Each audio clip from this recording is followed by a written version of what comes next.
OK, but coming back to the criticisms you made of Boris, I mean, do you accept that some of those criticisms weren't really justified, hadn't really been borne out by his behaviour in office? I think they were justified. They've not been borne out by facts. I mean, I made those criticisms because when Boris Johnson announced he was standing, I went back and I read everything he'd ever written in the Telegraph the next day. I should get an award for this. I'm actually the only person who's ever done it.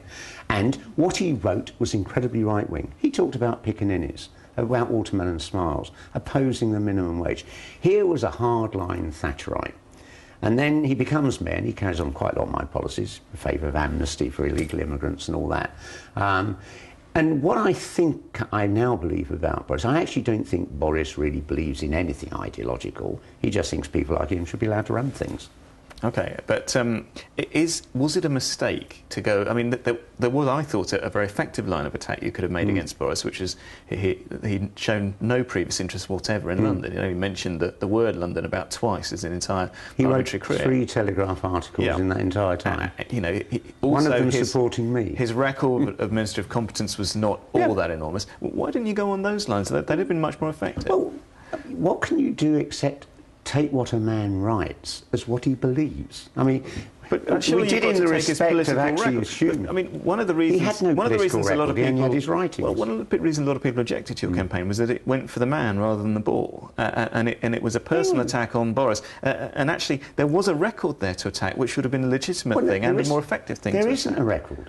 Boris had never held office. But no, he'd been an MP. He'd been an MP who'd never taken any interest in London. That's a record. And I mentioned that frequently. But you mentioned quite a lot more often that he was a racist and a right-wing... I never said he was a racist. I never said he was a racist. I said he had written about black people having piccaninny smiles and grinning like watermelons. I mean, excuse me, I'm going to take what somebody writes as what they believe. If you go back and pore over what I've written over the last 40 years, you'll find many things that were wrong, but you won't find anything I didn't believe when I was writing it. OK, you did get a very high vote among black and ethnic minority Londoners, whereas you got a relatively low vote among white Londoners. It was quite striking that a lot of white working class areas that had previously voted for you, boroughs like Redbridge, Croydon, they voted for Boris in 2004. Are you worried that you slightly racially polarised the electorate? No. Boris racially polarised it. When you had his predecessor, Steve Norris, who was strongly anti-homophobic, strongly anti-racist, the votes weren't as polarised. Someone comes along who's, I mean, the BNP, for God's sake, came out and said, we give Boris our second preference. And it wasn't just I perceived him by what he'd written, so did the racists. And therefore it was very polarised. You look, where Boris piled up his huge majorities in wards which are 90% white. And therefore I think a lot of racists in London who weren't prepared to vote for Norris, were quite happy to vote for Boris. I suspect they won't be so happy now he's come out in favour of an amnesty for all illegal immigrants. So you're still I think he's right to do it. You're still sort of subliminally associating Boris with racism there, aren't you? And isn't that unfair? Well, it's not unfair. It's not up to him who the BNP decides to support. No, it isn't. And if you remember in the debate on the BBC when somebody said, but you've got to support the BNP, I said, let's be honest here. They're not saying vote for Boris because we love him. They're saying they prefer him to me.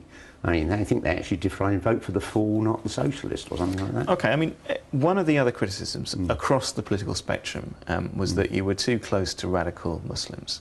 And the embrace you gave to Yusuf al-Qaradawi, of course, a very respected scholar in many ways, but in other ways, a man of quite controversial views who's now banned from the UK. That alienated quite a lot of liberals. Well, clearly not based on the vote we got. And, you know, you could go back 20 years, you'd say I was too close to Irish Republicans. I was too close to black radicals.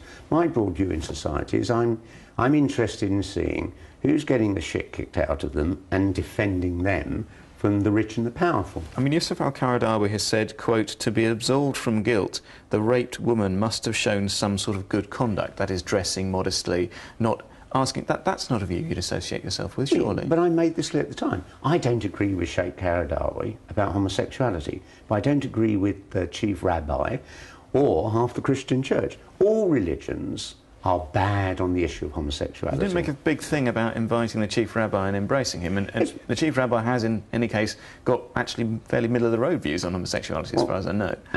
Yes, but you won't find any leading religious figure on the gay pride march with me and Brian Paddock, frankly. Well, the Church of England's got a pretty liberal position on homosexuality. Well, no, it hasn't actually. It's stalling because it's frightened of a schism.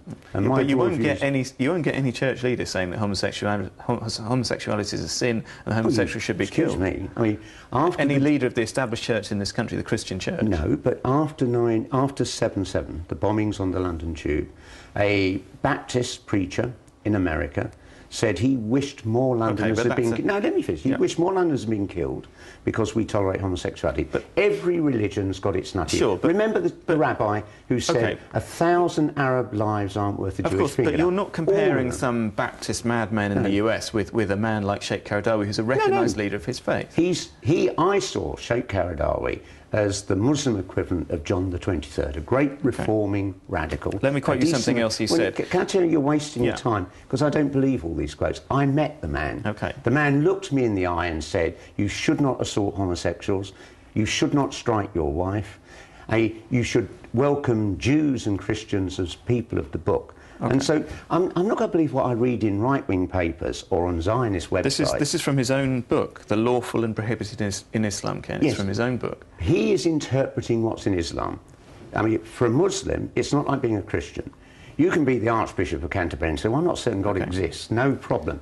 You cannot, if you're a Muslim, divert yourself from what is in the Quran. Therefore, what Sheikh Qaradawi does is try and interpret the Quran in a way that allows Muslims in the West to be able to live, easily within the West. Before we move on, just one last quote from Sheikh Qaradawi, and this is given to that well-known outlet of the Tory media, BBC's Newsnight. Through Allah's infinite wisdom, He has given the weak a weapon, the ability to turn their bodies into bombs, as the Palestinians do. He hasn't repudiated that. No, and he was absolutely clear about that. He denounced Al Qaeda's attack on 9/11. He denounced the bombings on the London Underground, but he makes that exception. He supports suicide bombings against Israeli civilians. If you're a Palestinian, your land's occupied, it's being settled and built on, you're not allowed to have tanks and you're not allowed to have aircraft. You have the right to use your body. Can you understand why some people, particularly Jews, feel offended by that? Of course, because they're defending the state of Israel, right or wrong. But I don't.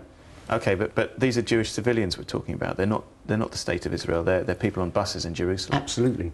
And as we saw in the last Gaza war, Israel killed 100 Arabs for every Jew that died. We're not defending the conduct of Israel here, Ken. We're talking about the conduct of Palestinian suicide bombers. Yes, and there wouldn't be any Palestine suicide bombers if Israel withdrew from the occupied lands.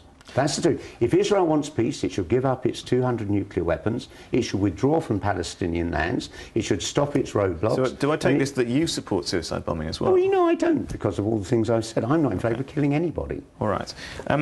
Do you have a problem with the Jewish community, Ken? I mean, you had a famous exchange with a former colleague of mine, Oliver Feingold. When you learned he was Jewish, you called him a concentration guard, and he told you he was Jewish, and you refused to withdraw it. I had a problem because he's a reporter. And I think generally there isn't much lower life form than politicians, but journalists are it. And I've been equally rude to many journalists, as you've been on the receiving end of my tongue as well. But I accused you of being responsible for the death of a man. Absolutely. You didn't go off and complain to anybody. Indeed. But the thing is, that's a particularly serious slur, surely, a racial slur about somebody's Jewishness. I mean, it's all my life. When reporters said to me, I'm only doing my job, I said, well, that's what concentration camp guards say. Everyone in Britain after the war had two sayings. Behaving like a concentration camp guard and jumped up little Hitler.